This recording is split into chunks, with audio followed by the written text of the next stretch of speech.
Chapter 3, Part 3. You're still on, Christine.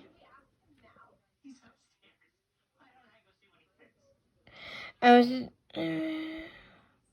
wasn't because of Cody. It was because of the girl he and Mary were courting.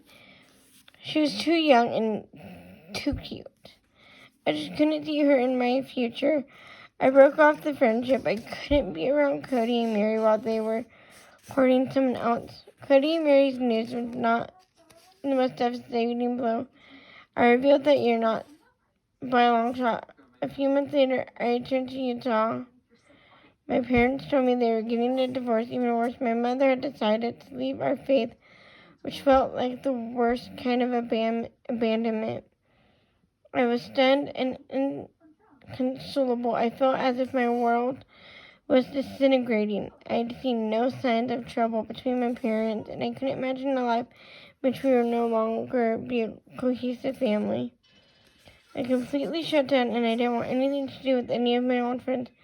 I couldn't bear associating with people in Cody's circle or people who'd known my family when it was intact. I turned inward. I told my father I wasn't interested in dating, and that if a boy approached him and expressed interest in me, I didn't want to know about it. I was so shaken by my parents' divorce that I wanted to make sure I was solid in my faith before I committed to myself to someone. Naturally, I questioned the whole concept of marriage. If my parents couldn't sustain their relationship, what chance did I have when the time came? Even though I cut off myself from a lot of my friends, Mary and I still talked on the phone from time to time. I resisted these phone calls because I didn't want to hear about the courtship. It had been prolonged because Cody and Mary wanted to wait for the girl they were courting to turn 18 before making their engagement official. Even though I wanted nothing to do with it, I heard when they got engaged, and I knew when they set the date for the wedding. A week before the wedding, I received a phone call.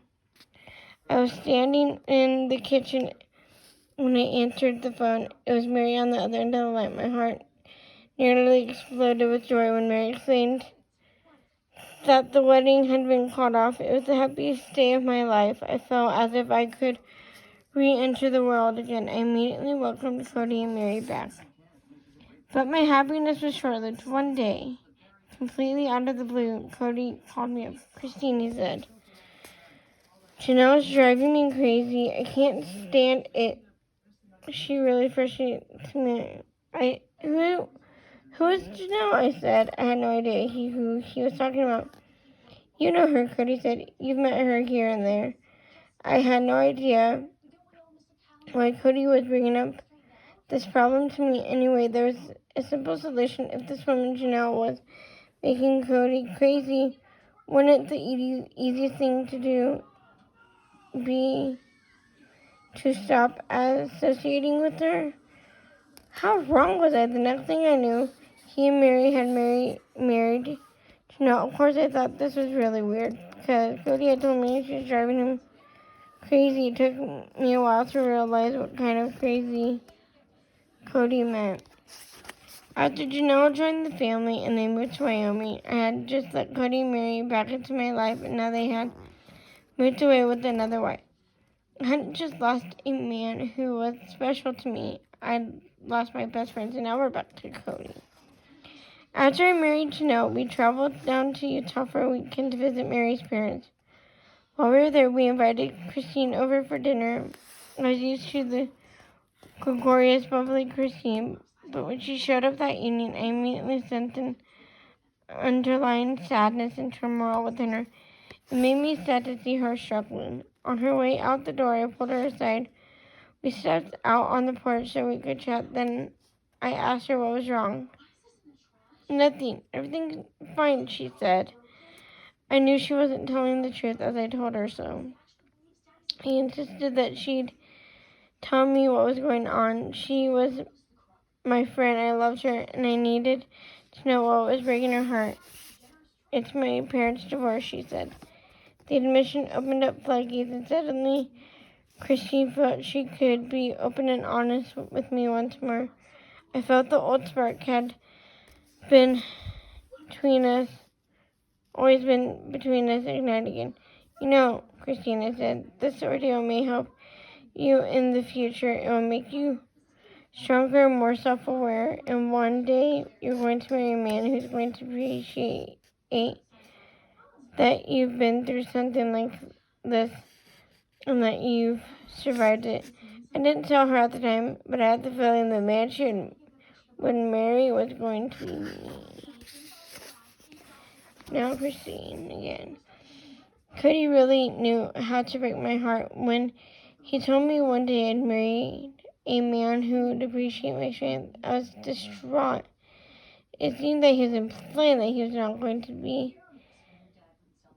the man in my future. Even though I was devastated, I was still more than a little smitten.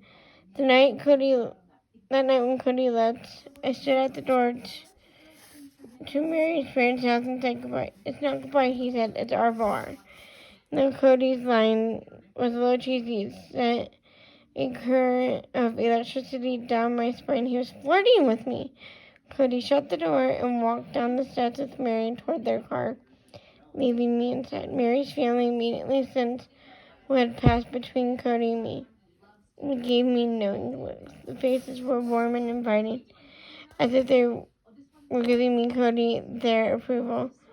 Mary's family's encouragement was too much for me, and I believe I gave a small fist bump of joy, then swooned on the couch. I have always been a little dramatic. I know that no matter what he said, Cody was still the one for me.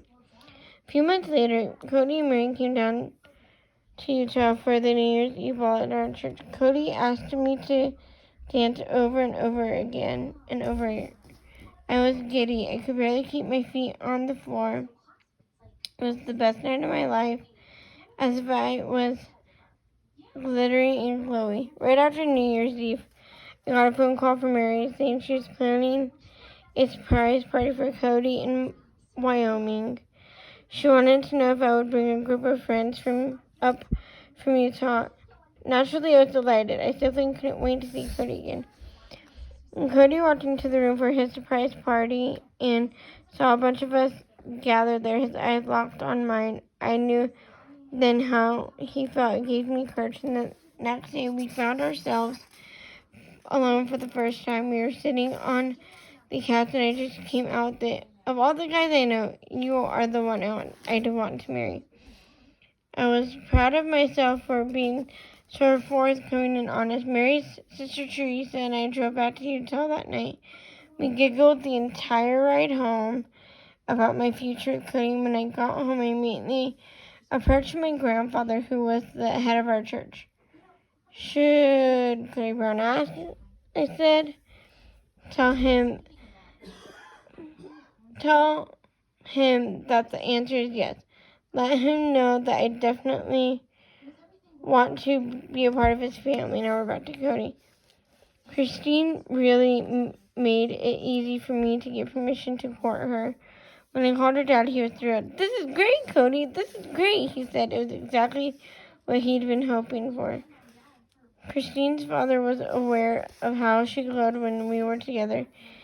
He was also aware of how she had pushed all the other boys to the sidelines in favor of me. He wanted her to be happy, and now he knew that she made me happy. Christine just loves you, her father said.